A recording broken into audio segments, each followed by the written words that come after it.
Bonjour à toi, je suis Nathalie Mougel et si tu es lycéen, je t'accompagne pour mieux réussir et mieux vivre tes 3 années de lycée et obtenir à la fin l'orientation que tu souhaites et qui est la bonne pour toi. Pour ça, il y a les vidéos, mais il y a aussi les mails et surtout Instagram. Tu as le lien dans la description. On y va ?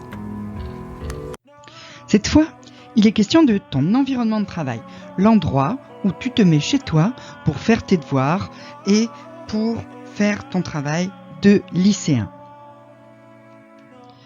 Alors la première chose, si c'est possible, évidemment dans la configuration de l'endroit où tu vis avec ta famille, c'est de séparer le lieu où tu dors de celui où tu travailles. D'une façon générale, de toute façon, ne travaille pas dans ton lit. Ton lit, c'est fait pour dormir. Trouve-toi un endroit, même si c'est dans la même pièce, mais crée un petit espace où là tu travailles, différent de l'espace où tu dors. C'est important parce que ça aide à ta concentration. Si tu te mets dans ton lit, que dans ton cerveau, ton lit, c'est la place où tu dors, bah, tu vas avoir tendance à piquer du nez, à pas être concentré sur ce que tu fais, à regarder voler les mouches, etc. Donc, essaye de bien faire en sorte que tu as un endroit où tu dors, tu as un endroit où tu travailles.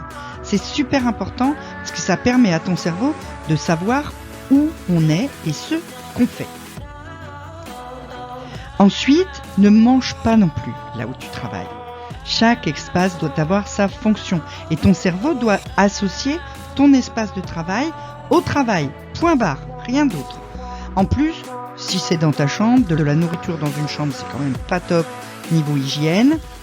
Et en plus, manger en travaillant, c'est le meilleur moyen de ne pas être concentré et de ne pas avoir d'énergie. Parce que l'énergie de ton corps, elle va se mettre sur la digestion. Et donc, c'est une très très mauvaise idée de manger en travaillant et de manger où tu travailles. Ensuite, c'est important que cette pièce où tu travailles, que ce soit ta chambre ou un bureau à part, soit aérée régulièrement. Tu dois renouveler l'air pour avoir de bonnes conditions de travail parce que c'est important pour d'abord ta santé en général. Ça va t'éviter d'avoir mal à la tête, ce qui pour travailler est quand même pas la meilleure des situations. Ça va t'aider aussi à te concentrer parce que tu respires bien, parce que tu te sens dans un environnement sain. Donc ça aussi, ça fait partie vraiment d'un bon environnement de travail. Aère la pièce dans laquelle tu travailles et fais en sorte qu'elle soit pas trop chauffée. Évidemment, il ne faut pas qu'elle soit aussi fraîche que quand c'est une chambre qui ne sert qu'à dormir, mais il faut quand même qu'il fasse pas 25 degrés là où tu travailles parce que c'est pas bon non plus pour ta concentration. Alors, on va parler des choses qui fâchent maintenant. Ton espace de travail doit être rangé. Ton bureau doit être rangé. C'est une question de clarté d'esprit. Tu vas gagner du temps d'abord parce que tu vas pouvoir tout de suite te mettre en position de travail au lieu de devoir déblayer le coin pour pouvoir poser un cahier, un crayon, et puis d'avoir des trucs qui tombent, d'avoir tout ça. Tu vois tout à fait bien de quoi je parle. Ensuite, quand tu as besoin de quelque chose, tu sais où il est. Tu vas pas passer 3 quarts d'heure à chercher le cahier de maths que tu as mis sous une vieille pile et qui était tombé et que quelque chose d'autre s'était mis dessus, ou à chercher la règle de le rapporteur qu'il te faut, voilà. Tu vas avoir ton matériel sous la main. Et puis surtout, le principal pour le rangement, c'est que bordel dehors, bordel dedans. Si c'est le bazar sur ton bureau, c'est le bazar dans ta tête. Il n'y a aucun doute là-dessus.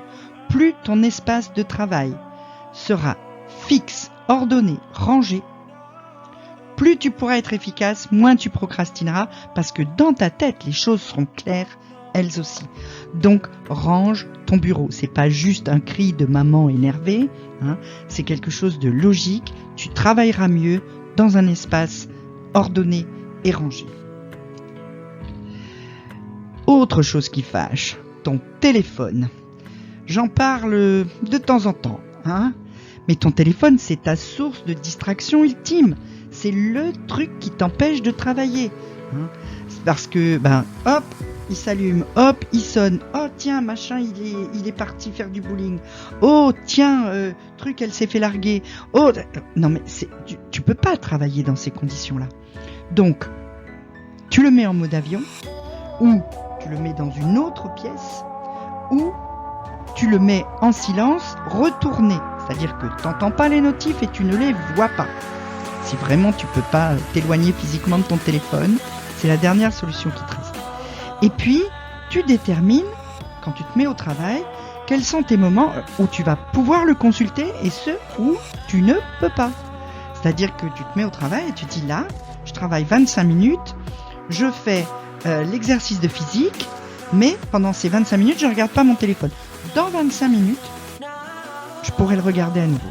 En 25 minutes, le monde ne va pas changer, la Terre ne va pas s'écrouler. Et puis, utilise ton téléphone par contre à bon escient, si vraiment tu veux l'utiliser, pour travailler avec un timer. Tu mets un timer pour tes tâches. Là, 25 minutes l'exercice de physique, tu mets ton timer à 25 minutes.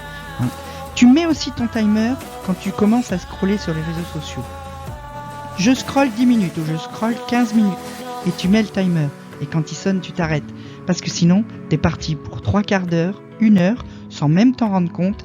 Et ça, c'est du temps perdu. Parce qu'au bout de 10 minutes, le plaisir que t'as à scroller, il est largement bien diminué. Et donc, du coup, ça te fait moins plaisir. C'est plus la peine que tu continues. Dernier conseil, soigne ton environnement sonore. Parce que l'autre bruit de distraction, à part le téléphone, c'est les bruits de l'extérieur. C'est ton petit frère qui fait tomber un verre à la cuisine, c'est le bus qui vient de se prendre le trottoir dans la rue devant chez toi. Tous ces bruits de l'extérieur sont eux aussi des distractions. Donc crée un environnement sonore propice à la concentration. Ton téléphone aussi peut te servir à ça. Tu vois que ton téléphone, il a des bons côtés. Il existe sur YouTube ou sur des applis. Je t'ai mis quelques noms sur les applis de musique, Spotify, Deezer, etc. Il y a une appli spéciale qui s'appelle Noisely aussi, elle doit te coûter 3 € à l'achat et après c'est terminé, tu payes plus rien. Mais sur YouTube, c'est gratuit.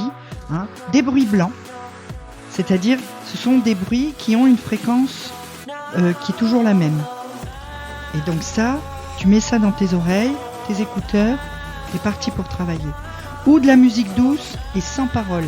Évidemment, pas le Rammstein ou pas la chanson de ta chanteuse préférée, je sais pas moi, Céline Dion, non ? En tout cas, de la musique douce, classique ou type zen, relax, etc. et sans parole. Et avec ça, tu vas pouvoir te libérer des bruits extérieurs et mieux travailler. Donc tu le vois, c'est des petits conseils tout simples que tu peux mettre en œuvre assez facilement. Tout ce dont tu as besoin, c'est d'avoir vraiment conscience de ce que tu fais et un petit peu de contrôle sur la façon dont tu gères les choses. Alors si tu as des questions sur ce problème de l'environnement de travail, si tu as du mal chez toi à mettre en place ce genre de choses, etc., n'hésite pas, contacte-moi. Tu peux mettre un commentaire sous la vidéo, tu peux t'inscrire à mes mails et tu peux aussi me suivre sur Instagram où je te donnerai les bons conseils.